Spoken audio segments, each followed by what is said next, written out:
ആത്മഹത്യ ചെയ്ത കോട്ടയം സ്വദേശി RSS ക്യാമ്പിൽ പങ്കെടുത്തെന്ന് സ്ഥിരീകരിച്ചിരിക്കുകയാണ് പോലീസ്. RSSന്റെ ഒന്നിലധികം ക്യാമ്പുകളിൽ യുവാവ് പങ്കെടുത്തു. ലൈംഗികാതിക്രമ ശ്രമം നേരിട്ടതായി യുവാവ് പറഞ്ഞെന്ന് സുഹൃത്തുക്കളും പോലീസിന് മൊഴി നൽകിയിട്ടുണ്ട്.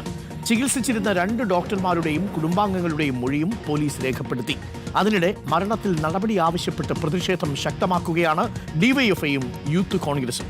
ഇന്ന് കാഞ്ഞിരപ്പള്ളി ഡിവൈഎസ്പി ഓഫീസിലേക്ക് പ്രതിഷേധ മാർച്ച് സംഘടിപ്പിക്കുന്നുണ്ട്. ഹരിമോഹനും അഖിൽ കെയും ചേരുന്നുണ്ട് കൂടുതൽ വിവരങ്ങളുമായി. ആദ്യം ഹരിയിലേക്ക്. Hari, good morning. Akhil, very good morning. Hari, അന്വേഷണം RSSന് തലവേദനയാകുമെന്ന കാര്യത്തിൽ സംശയമില്ല. RSS പക്ഷേ പറയുന്നത് നിഷ്പക്ഷമായ സത്യസന്ധമായ അന്വേഷണം വേണമെന്നാണ്. ഇന്നലെ പുറത്തുവന്ന വീഡിയോയിലടക്കം ആരാണ് തന്നെ അബ്യൂസ് ചെയ്തത്, തന്നെ ദുരുപയോഗം ചെയ്തത്, ലൈംഗികമായി അതിക്രമിച്ചത്, റേപ്പ് ചെയ്തത് എന്നത് ഈ യുവാവ് വളരെ വ്യക്തമായി പറയുന്നുണ്ട്.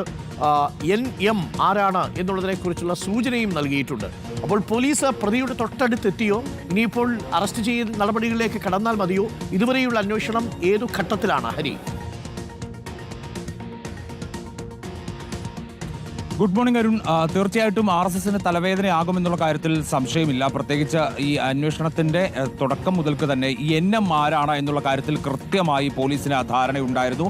അതിനെക്കുറിച്ചുള്ള അന്വേഷണം ഏറെക്കുറെ അയാളുടെ അടുത്തേക്ക് എത്തുകയും ചെയ്തിരുന്നു. പക്ഷേ ഇതിനകത്തൊരു പ്രശ്നമുള്ളത് ഈ ലൈംഗിക അതിക്രമം നേരിട്ടിരുന്നോ എന്നുള്ള കാര്യത്തിൽ സ്ഥിരീകരിക്കാൻ വേണ്ടത്ര തെളിവുകൾ ലഭിക്കേണ്ടതുണ്ട്. ആ തെളിവുകൾക്ക് വേണ്ടിയാണ് പോലീസ് കാത്തിരിക്കുന്നത്. അതിനുശേഷമായിരിക്കും കസ്റ്റഡിയും അറസ്റ്റും അടക്കമുള്ള നടപടികളിലേക്ക് കടക്കുക. പക്ഷേ ഈ യുവാവ് വീഡിയോയിൽ പറയുന്ന, അതിനു മുൻപ് കുറിപ്പിൽ പറഞ്ഞിരുന്ന പല കാര്യങ്ങളിലും വ്യക്തത വന്നിട്ടുണ്ട് എന്നുള്ളതാണ് പോലീസിന്റെ ഭാഗത്തു നിന്ന് ലഭിക്കുന്ന മറുപടി. അതായത് പ്രധാനമായിട്ടും ഈ RSS ക്യാമ്പുകളിൽ പങ്കെടുത്തിരുന്നു എന്നുള്ള കാര്യത്തിലായിരുന്നു സ്ഥിരീകരണം വേണ്ടത്. ആ കാര്യത്തിൽ സ്ഥിരീകരണത്തിലേക്ക് എത്തിയിട്ടുണ്ട്. അതായത് ചെറുപ്പം മുതൽക്ക് തന്നെ RSSന്റെ ഭാഗമായിരുന്നു ഈ കോട്ടയം സ്വദേശിയായിട്ടുള്ള യുവാവ്. മാത്രമല്ല 2 ക്യാമ്പുകളിൽ പങ്കെടുത്തിട്ടുണ്ട് എന്നുള്ള ഒരു സ്ഥിരീകരണം കൂടി ലഭിക്കുന്നുണ്ട് പോലീസിന്. മാത്രമല്ല ഇന്നലെ പുറത്തു വന്ന വീഡിയോയിൽ താൻ OCDക്ക് മരുന്ന് കഴിക്കുന്നു എന്നുള്ള കാര്യം യുവാവ് പറയുന്നുണ്ട്. അക്കാര്യവും സ്ഥിരീകരിച്ചു.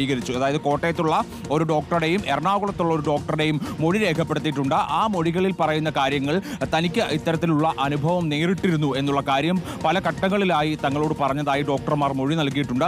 മാത്രമല്ല ഇതുമായി ബന്ധപ്പെട്ടുകൊണ്ട്, ചികിത്സയുമായി ബന്ധപ്പെട്ടുകൊണ്ട് മറ്റു ചില കാര്യങ്ങൾ കൂടി ഇവർ പോലീസിന് മൊഴി നൽകിയിട്ടുണ്ട് എന്നുള്ളതാണ് അറിയാൻ കഴിഞ്ഞത്. മാത്രമല്ല യുവാവിന്റെ സുഹൃത്തുക്കളുടെ മൊഴി വളരെ പ്രധാനപ്പെട്ടതാണ്. അത് കുറേ നാളുകൾക്ക് മുൻപ്, അതായത് കഴിഞ്ഞ 1 വർഷത്തിനിടെ പലപ്പോഴായി താൻ ലൈംഗികാതിക്രമത്തിന് ഇരയായെന്നും അതുപോലെ ക്യാമ്പിൽ വെച്ചുണ്ടായിട്ടുള്ള മറ്റു ദുരനുഭവങ്ങളും ഒക്കെ തന്നെ വെളിപ്പെടുത്തിയിരുന്നു യുവാവ് എന്നുള്ള കാര്യങ്ങളും പോലീസിന് മൊഴിയായി തന്നെ ലഭിച്ചിട്ടുണ്ട്.